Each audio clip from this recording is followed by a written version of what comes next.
आशा भरी नारी। ये TWR इंडिया की प्रस्तुति है। पैसा दुनिया को चलाता है, यह अभिव्यक्ति बहुत ही लोकप्रिय है और दोस्तों अक्सर इसका इस्तेमाल भी किया जाता है। लोग इस अभिव्यक्ति का उपयोग धन के महत्व पर जोर देने के लिए करते हैं। पैसा हमारे जीवन का सबसे महत्वपूर्ण तत्व है और हमें यह विश्वास दिलाया जाता है कि अगर हम इसे प्राप्त कर लें तो यह हमारे जीवन की लगभग हर समस्या का समाधान कर सकता है। लेकिन क्या सच में पैसा दुनिया को चलाता है? मैं हूँ वाणी और ट्रांसवर्ल्ड रेडियो के आशा भरी नारी के आज के कार्यक्रम में आपका स्वागत है। एक ऐसा कार्यक्रम जो इस देश की विश्वास योग्य, प्रेरणादायक और आशावादी स्त्रियों को समर्पित है। आज हमारे साथ सम्मिलित होने के लिए धन्यवाद।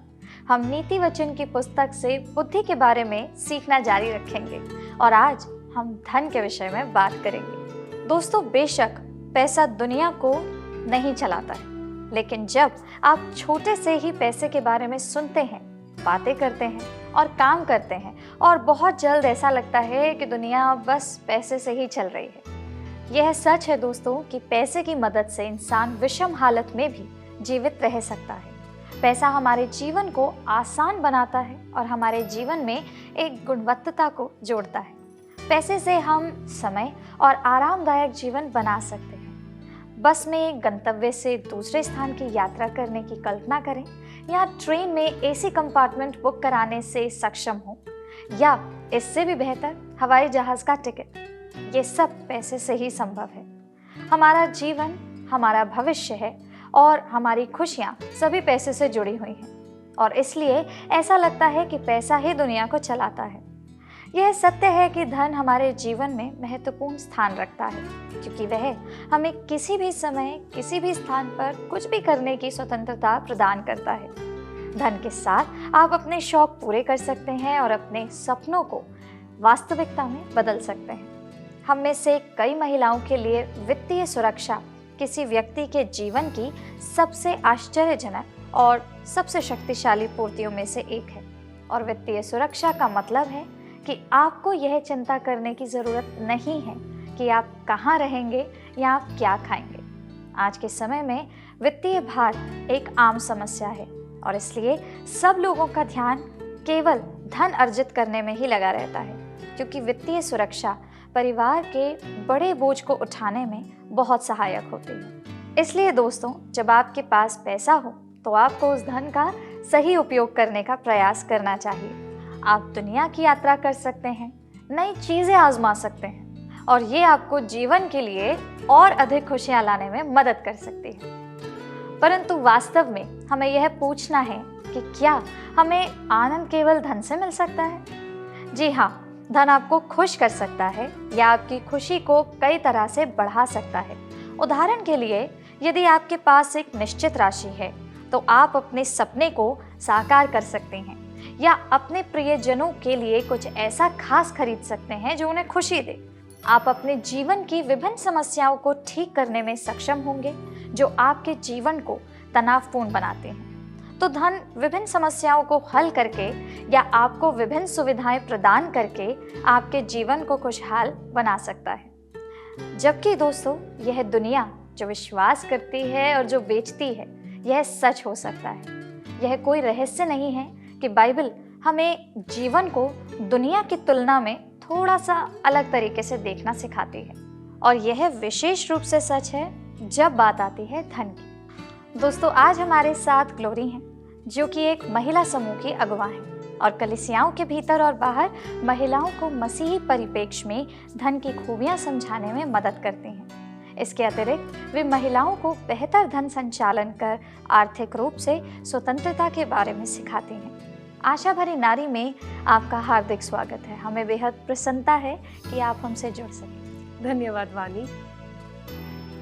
अब हम ये जानते हैं कि नीति वचन की पुस्तक किसी भी विषय को प्रारंभ करने के लिए उचित है। यह पुस्तक अद्भुत रूप से बुद्धि से भरी है और धन्यवाद हो कि हमारे लिए यह धन के बारे में बहुत कुछ सिखाती है। ग्लोरी जी, क्या आज आप हमारे श्रोताओं के साथ में इस विषय में कुछ बांटना चाहेंगे? सबसे पहले आज मैं आप लोगों के बीच में आकर बहुत ही प्रसन्न हूँ यह एक रुचिपूर्ण विचार है। यह एक अद्भुत बात है कि बाइबल कितना अधिक धन और उसके साथ हमारे संबंध के विषय में कितने सारे बातें बताती है। सबसे पहले हमें ये समझने की ज़रूरत है कि हमारे पास जो कुछ भी है वो सब परमेश्वर की ही देन है। यह हमारा नहीं है और ये सब कुछ हमसे वापस भी लिया जा सकता है। दूसरी ओर धन प्राप्त करना बुरा बिल्कुल भी नहीं है।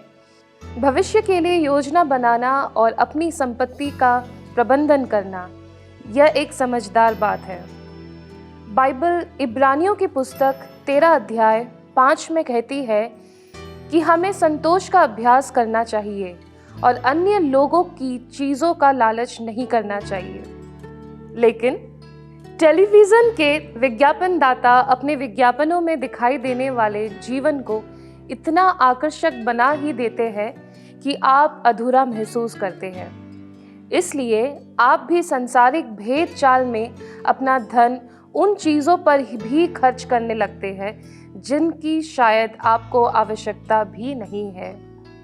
दूसरा, बाइबल ये भी कहती है कि हमें सबसे बढ़कर परमेश्वर की आराधना करनी चाहिए और निर्गमन के पुस्तक 20 अध्याय 3 और 4 के अनुसार मूर्तियों की पूजा नहीं करनी चाहिए। लेकिन लोग अक्सर अपनी भौतिक संपत्ति, विशेषकर धन को बिना जाने ही उसे अपने सर्वस्व में बदल देते हैं। और जब बचत, देने और कर्ज की बात आती है तो यह कुछ अलग नहीं है। दुनिया एक बात कहती है, लेकिन बाइबल एक बेहतर तरीके की ओर इशारा करती है। एक ऐसा तरीका जो परमेश्वर की महिमा करता है और वास्तव में हमें अधिक पूर्ण, अधिक आनंदमय जीवन जीने में मदद करता है। मुझे यकीन है कि आपने इस नए युग की अभिव्यक्ति "You'll live only once" या जिंदगी मिलेगी ना दोबारा को सुना होगा और इसलिए आपको वह सब हासिल करना चाहते हैं जो आप कर सकते हैं। और सच्चाई तो यह है कि हम इसे प्राप्त कर भी पाते हैं। जब पैसे की बात आती है तो दुनिया के तरीकों का विरोध करना कठिन होता है। हम सभी ने उस क्षेत्र में प्रलोभन का अनुभव भी किया है और कभी ना कभी उसके आगे झुके भी हैं। आप इस पर क्या विचार करते हैं? इसलिए हमारे मन में हमारे धन के लिए परमेश्वर की इच्छा रखना इतना महत्वपूर्ण है। यदि आप कड़ी मेहनत करती है और ज्ञान से भरी है तो आप शायद अधिक धन अर्जित करेंगी। लेकिन अगर आप केवल अधिक धन प्राप्त करने की परवाह करती है तो आप सबसे बड़ी मूर्ख है। धन परमेश्वर की आशीष है, लेकिन अगर आप इसे दान देने में भी शुरू करेंगे तो आप और अधिक धन्य होंगी। परमेश्वर आपको धन देता है क्योंकि वह उदार है, लेकिन वह आपके साथ उदार इसलिए है ताकि आप दूसरों के साथ उदार हो सकेंगे। और यदि आप अपने धन के प्रति उदार है तो परमेश्वर आपके साथ अधिक उदार होने को तैयार है। लेकिन ये कभी ना सोचे कि केवल यही आपको वास्तविक सुरक्षा देता है। आपने बहुत अच्छी बात यहाँ पर आज हम सबके साथ में बांटी है और निश्चित रूप से मित्रों, मैं आप सबको ये बताना चाहूँगी कि आपको ये जानकर आश्चर्य होगा कि परमेश्वर विशेष रूप से वित्त के बारे में हमसे बहुत कुछ कहना चाहते हैं। वास्तव में लगभग एक पूरा अध्याय इसी विषय को समर्पित किया गया है। आपने नीति वचन 31 में वर्णित स्त्री के बारे में बहुत सुना होगा। वह एक महिला, पत्नी और माँ होने का सार है और ऐसा लगता है कि वित्तीय प्रबंधन का भी। और ग्लोरी जी नीति वचन 31 का उपयोग धन के विषय में कुछ बहुत ही महत्वपूर्ण पाठ सिखाने के लिए करती हैं। ग्लोरी जी, हमें इस विषय में थोड़ा और बताइए। जी हाँ वानी, नीति वचन 31 में वर्णित महिला से पहला पाठ यह है कि हमें रचनात्मक बनना है और मिलने वाले मौकों का सदुपयोग करना है। पद 13 और 14 कहता है, वह ऊन और सन ढूंढ ढूंढ कर अपने हाथों से प्रसन्नता के साथ काम करती है। वह व्यापार के जहाज़ों की नाई अपनी भोजन वस्तुएं दूर से मंगवाती है, जबकि पद 24 कहता है वह सन के वस्त्र बनाकर बेचती है और व्यापारी को कमरबंद देती है। कई बार ऐसे समय होंगे जहां हम महसूस करेंगे कि हमारे पास पैसे की कमी है, लेकिन दुखी होने या शिकायत करने के बजाय परमेश्वर से उन जगहों में दरवाजे और अवसर खोलने के लिए प्रार्थना करें जहां आप योगदान कर सकते हैं। बेशक इन दिनों हम में से कई काफ़ी शिक्षित और सक्षम हैं, लेकिन हम में से बहुतों ने अभी भी अपने घर और दैनिक जीवन से संबंधित वित्तीय निर्णयों में भाग लेने से दूर रहना चुना है। कई बार हमें ये विश्वास दिलाया जाता है कि यह हमारे पति की जिम्मेदारी है, लेकिन ये भाग महिलाओं को इस क्षेत्र में सक्रिय भूमिका निभाने के लिए प्रोत्साहित करता है। मित्रों, जब धन प्रबंधन की बात आती है तो हमें अधिक जानकारी होने और अधिक शामिल होने की आवश्यकता होती है।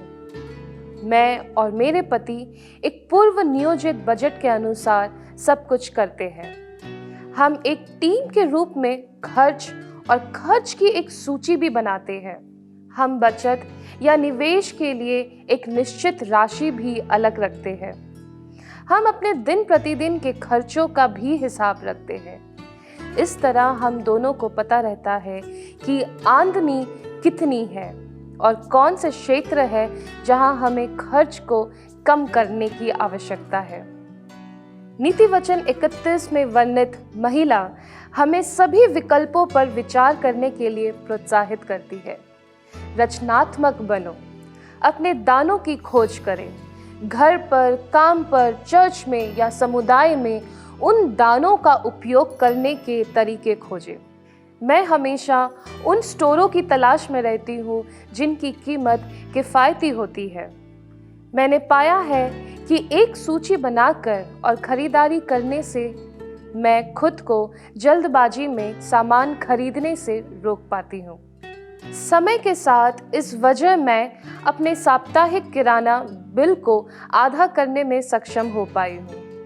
इसके अलावा भोजन की योजना बनाने से कम बर्बादी होती है और मैं केवल वही खरीदती हूँ जो मुझे चाहिए और जो मैं खरीदती हूँ उसका उपयोग भी कर पाती हूँ। यह तो सच में एक बहुत ही बढ़िया सुझाव है, लेकिन मैं आपसे जानना चाहूँगी कि हम और क्या क्या कर सकते हैं। आइए पद 15 की ओर देखें। तड़के उठाकर वह भोजन पकाती है, अपने परिवार का और दासियों का भाग उनको देती है। और पद 21, जब शीत पड़ती तो वह अपने परिवार हेतु चिंतित नहीं होती है, क्योंकि उसने सभी को उत्तम गर्म वस्त्र दे रखे हैं। हम सभी अपनी माँ से लेकर दादी नानी तक भोजन की योजना बनाने में, नाश्ता तैयार करने और टिफ़िन पैक करने के तरीके के लिए जाने जाते हैं। यह निश्चित रूप से पुराने समय से परखा गया तरीका है और यह सुनिश्चित करता है कि किसी को भी भोजन की कमी ना हो जाए। हालांकि यहाँ सबसे महत्वपूर्ण विशेषता तैयारी है।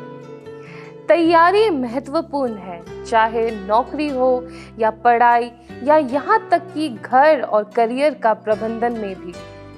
हम सभी के पास सिर्फ 24 घंटे ही होते हैं और इसलिए हमें अपने समय का बुद्धिमानी से उपयोग करना चाहिए। ऐसा करने से हमें महंगे, समय बचाने वाले अवास्तविक उत्पादों और गतिविधियों से बचने में मदद मिलती है। मेरे समय का अब तक का सबसे बड़ा उपभोक्ता फेसबुक है। हालांकि मैं सोशल मीडिया पर एक बार में बहुत समय नहीं बिताती, लेकिन दिन के अंत में ये जुड़कर बहुत हो जाता है। क्या होगा अगर मैं उन 5 मिनटों का उपयोग और बेहतर तरीके से करूं? अन्य बातों के साथ साथ शाम की तैयारी भी कर लूं। नीति वचन 31 की महिला बेहतर ढंग से योजना बनाने, अनुमान लगाने और कठिनाइयों या असफलताओं के लिए तैयार रहने में सक्षम होती है, जो दिन में सामने आ सकती है। इस दृष्टिकोण को अगर हम अपने आर्थिक मामलों में लगाएं, तो इसका अर्थ है सक्रिय होना, भविष्य के खर्च की योजना बनाना है। क्या हमारे पास कॉलेज के खर्चों के लिए पैसा है? क्या हमारे पास चिकित्सा बीमा है जिसका उपयोग हम बीमार होने की स्थिति में कर सकते हैं? क्या हमारे वाहन बीमा को नवीनीकृत करने की आवश्यकता है? यहाँ तक कि पारिवारिक छुट्टियाँ या शादी या मिलना जुलना एक अतिरिक्त खर्च हो सकता है, जो हमारे पारिवारिक खर्चों में बड़ा बोझ डाल सकता है। हर महीने थोड़ा थोड़ा पैसा अलग रखकर हम बड़े अनावश्यक कर्ज लेने या आपात स्थिति आने पर संघर्ष करने से बच सकते हैं। प्रतिदिन या आने वाले सप्ताह का मूल्यांकन करके हम अनावश्यक जल्दबाजी के खर्च से बच सकते हैं। उदाहरण के लिए मान लीजिए कि मंगलवार का दिन व्यस्त होता है और रात के खाने की तैयारी का समय नहीं रहता है, जिसके कारण परिवार बाहर खाने के लिए मजबूर होता है। क्या यह बेहतर नहीं होगा अगर ये जानकर हम उस रात के लिए एक जल्दी और आसान भोजन बनाने की योजना बनाएं? फास्ट फूड खरीदने से बचने के लिए शायद हम कार में बोतलबंद पानी, नमकीन और फल रख सकते हैं। अगर ऐसा लगातार किया जाए तो हमारे प्रयासों से बड़ी बचत हो सकती है। ये एक बहुत उपयोगी सलाह है जो आपने हम सबको आज दी है। ग्लोरी, एक प्रश्न है मेरे दिल में आपसे पूछने के लिए कि हम मौज मस्ती और बचत में एक संतुलन किस तरीके से बना के रख सकते हैं? बाहर खाना कोई बुरी बात नहीं है, लेकिन जैसा कि किसी भी अन्य चीज के साथ होता है, इसे संयम से किया जाना चाहिए और केवल तभी जब घर का बजट इसकी अनुमति देता है। अगर आर्थिक तंगी है और हम बचत नहीं कर रहे हैं, तो हमें जीवन शैली में बदलाव करने पर विचार करना चाहिए। खर्चों का असंतुलन विकसित करना बहुत आसान है। हम में से कुछ बहुत अधिक खर्च करते हैं, जबकि हम में से बहुत अनावश्यक बचत के कारण असहज जीवन व्यतीत करते हैं और अपने धन का आनंद नहीं ले रहे हैं। क्या होगा अगर हम अपने छुट्टियों के खर्च को आधा कर दें और शेष राशि को बचत में डाल दें? क्या होगा अगर हम भविष्य के लिए निवेश करने के लिए प्रतिबद्ध हैं? बाइबल हमें नीति वचन 13 अध्याय 22 में प्रोत्साहित करती है कि एक अच्छा पुरुष या महिला अपने बच्चों के लिए एक विरासत छोड़ता है, लेकिन साथ ही यहाँ हमें ये भी बताया गया है कि पृथ्वी पर अपने लिए धन जमा ना करें। परमेश्वर चाहता है कि हम उसे पहले स्थान पर रखें और वह वादा करता है कि वह महिमा में धन के अनुसार हमारी सभी ज़रूरतों को पूरा करेगा। उदाहरण के लिए, क्या होगा यदि हम अपने छुट्टियों के खर्च को आधा कर दें और शेष धनराशि को बचत में डाल दें?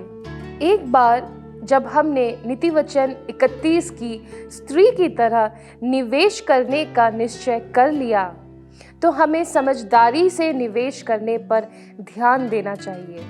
इसका मतलब है कि निवेश करने से पहले विभिन्न विकल्पों पर शोध करना और उनके बारे में दूसरों से बात करना। इसका अर्थ यह भी है कि यह स्वीकार करना है कि बाजार किसी भी समय बदल सकता है, जिसका अर्थ है कि हमें अपने वित्तीय निवेशों पर सावधान और सचेत बने रहने की आवश्यकता है। याद रखें वाणी, बाजार कभी भी बदलेगा। अनापेक्षित खर्च होंगे और हम अक्सर महसूस करेंगे कि हमारा समय और संसाधन सीमित है। हम शायद कभी भी अपने वित्त को पूरी तरह से प्रबंधित नहीं कर पाएंगे। नीति वचन 31 में निर्धारित सिद्धांतों का उपयोग करके हम अपने वित्त पर नियंत्रण करना शुरू जरूर कर सकते हैं। अंततः यह स्वयं को और अपने खर्च को मसीह के प्रति समर्पित करने के बारे में है। जब हम ऐसा करते हैं तो हमें सकारात्मक बदलाव भी दिखाई देने लगेंगे। एक ऐसा बदलाव जो आर्थिक माहौल की परवाह किए बिना परिवार में शांति और सुरक्षा ला सकता है। धन्यवाद ग्लोरी जी। और मैं निश्चित रूप से आज बहुत आशीषित हुई हूँ, क्योंकि आपने बहुत सारे सत्यों से, और वो भी बाइबल के सत्यों से, हमें अवगत कराया है। मुझे ये मौका देने के लिए बहुत धन्यवाद। मेरी प्रार्थना है कि आप में से प्रत्येक महिला विश्वास करे और विश्वास करें कि जब आप अपने आप को आर्थिक रूप से सशक्त करेंगी तो परमेश्वर अपना ज्ञान और मार्गदर्शन आपको देंगे। परमेश्वर आप सबको आशीष दे। सो दोस्तों, मैं चाहती हूँ कि आज आप इस कथन को समाप्त करें। अगर मेरे पास पर्याप्त पैसा होता तो मैं। आपको उस वाक्य को कैसे समाप्त करना है? क्या मैं एक बड़ा घर रखना पसंद करूंगी जिसमें पर्याप्त नौकर हों और दुनिया के सभी स्वादिष्ट भोजन हों, या आप उद्देश्यपूर्ण विषयों पर खर्चा करना चाहेंगे? जॉन डी रॉकफेलर दुनिया के सबसे धनी व्यक्तियों में से एक थे। सभी व्यवहारिक उद्देश्यों के लिए उनका पैसा लगभग असीमित था। एक बार एक साक्षात्कारकर्ता ने उनसे पूछा, कितना पैसा पर्याप्त है? रॉकफेलर ने उत्तर दिया, बस थोड़ा सा और। यह सुनने में जितना भी अटपटा क्यों ना लगे, लेकिन वास्तविकता यह है दोस्तों कि हम सब भी ऐसा चाहते हैं। हमारी आय का स्तर जो भी है, हम अपने बारे में ही सोचते हैं। अगर मेरे पास अब थोड़ा सा है तो थोड़ा सा और होता, तो अंत में हमारे खर्चे करने में कुछ आसानी होती और हमारी आर्थिक स्थिति भी ठीक होती। लेकिन सच्चाई यह है दोस्तों कि पैसे पर नियंत्रण का इस बात से कम लेना देना है कि हम कितना कमाते हैं, और बहुत कुछ इस बात से है कि हमारे पास जो कुछ भी है उसे कैसे प्रबंधित करते हैं।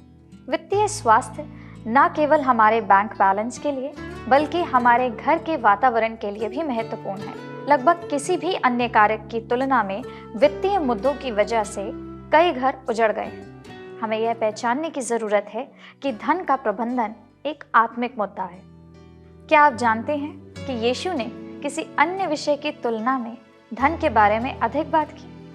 वास्तव में यीशु के सभी रिकॉर्ड किए गए वचनों में से 15%, जी हाँ 15% पैसे के विषय पर है। स्वर्ग और नरक पर उनकी शिक्षाओं से भी अधिक। यीशु के लिए धन का विषय इतना महत्वपूर्ण क्यों था? यीशु के लिए धन के प्रति हमारा दृष्टिकोण अत्यंत महत्वपूर्ण है, क्योंकि वह परमेश्वर के प्रति हमारे दृष्टिकोण का प्रतिबिंब है। हमारे पास जो कुछ भी है वह परमेश्वर से ही आता है। वह इसका मालिक है और वह इसे अपने उद्देश्यों के लिए उपयोग करने के लिए हमें सौंपता है। सच्ची वित्तीय सफलता हमारे बैंक खाते में एक बड़ी राशि जमा करने से नहीं मिलती है दोस्तों, बल्कि हमारे धन के लिए परमेश्वर की योजना का पालन करने से होती है। जब हम ऐसा करते हैं तो वह हमारी सभी ज़रूरतों को पूरी करता है। अगर आप मेरे समान हैं तो आप दुनिया की ज़रूरतों को देखकर अभिभूत महसूस कर सकते हैं, लेकिन हम जो भी करते हैं उसके लिए परमेश्वर हमें जिम्मेदार ठहराते हैं। मेरे पिता ने एक बार मुझे 2 लड़कों के बारे में कहानी सुनाई थी जो समुद्र तट पर चल रहे थे, जहां एक उच्च ज्वार ने किनारे पर बहुत सारे केकड़े ला दिए थे। अगर उन्हें जल्द ही पानी में नहीं वापस डाला जाता तो वे मर जाते। लड़कों में से एक ने केकड़ों को उठाना शुरू कर दिया और जितनी जल्दी हो सके उन्हें वापस समुद्र में फेंकने लगा। उसके दोस्त ने कहा, तुम ऐसा क्यों कर रहे हो? तुम उन सभी को नहीं बचा सकते। नहीं, पहले लड़के ने ये उत्तर दिया, लेकिन जितनों को मैं बचा पाऊंगा कम से कम उनके जीवन पर इसका बहुत फर्क पड़ता है। आपके और मेरे पास इतना धन है कि हम उसमें से वह सब कुछ कर सकें जो परमेश्वर हमसे करवाना चाहते हैं। परमेश्वर हमें जो देते हैं उससे हम क्या करते हैं, इससे सभी को फर्क पड़ता है। हमें अपने आसपास दूसरों की मदद करने, साझा करने और उनकी देखभाल करने की आवश्यकता है दोस्तों। हम वह करें जो हम कर सकते हैं, ताकि एक दिन हम अपने स्वामी के उन शब्दों को सुन सकें, धन्य अच्छे और वफादार सेवक, पहला कुरिन्थियों 1:30-31 कहता है कि मसीह हमारे लिए परमेश्वर की ओर से ज्ञान, धार्मिकता और पवित्रता और छुटकारा है, ताकि जैसा लिखा है, जो घमंड करे वह प्रभु पर घमंड करे। धन हमें वह सब कुछ नहीं दे सकता जिसकी हमें अंततः जरूरत है दोस्तों। यह हमें पवित्र नहीं बना सकता है, यह हमें धर्मी नहीं बना सकता है, यह हमारे पापों से हमें नहीं बचा सकता है। धन आशीष का संकेत है, लेकिन यह हमारे सबसे बड़े प्रलोभनों में से भी एक है, क्योंकि यह हमें अपने आप में घमंड करने के लिए भी प्रेरित करता है। यह हमारे आत्मविश्वासी बनाने के आभास से लेकर हमें आत्मनिर्भर बनाने का वादा करता है। यह हमें प्रभु के अलावा अन्य चीज़ों पर घमंड करने के लिए प्रेरित करता है। तो मेरे प्रिय दोस्तों, याद रखना, पैसा एक शक्तिशाली माध्यम है। इसका उपयोग आशीष देने के लिए किया जा सकता है, लेकिन केवल तभी जब इसका सही तरीके से उपयोग किया जाए। जबकि पैसा ज़रूरी है, इसका मूल्य सीमित है।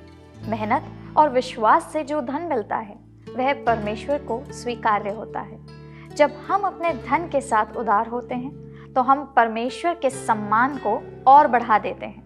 वही है जो हमें हमारी आवश्यकता अनुसार धन देता है। इसलिए हमारे पास जो कुछ भी है वह उसी का है।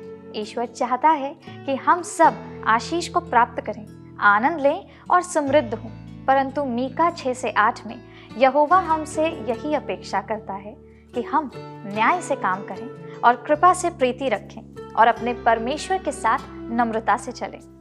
मैं आज इसी बात के साथ समाप्त करना चाहती हूँ कि ये बाइबल दुनिया में ही नहीं बल्कि परमेश्वर की शिक्षाओं के अनुसार धन को संभालने के लिए ज्ञान से भरी हुई है। तो अगली बार जब आप सोच रही हो कि आपके जीवन में आपके वित्त का क्या करना है, तो संसार के बजाय उसके वचन की ओर मुड़े।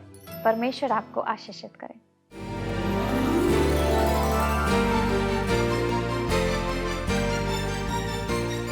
आशा भरी नारी। ये TWR इंडिया की प्रस्तुति है।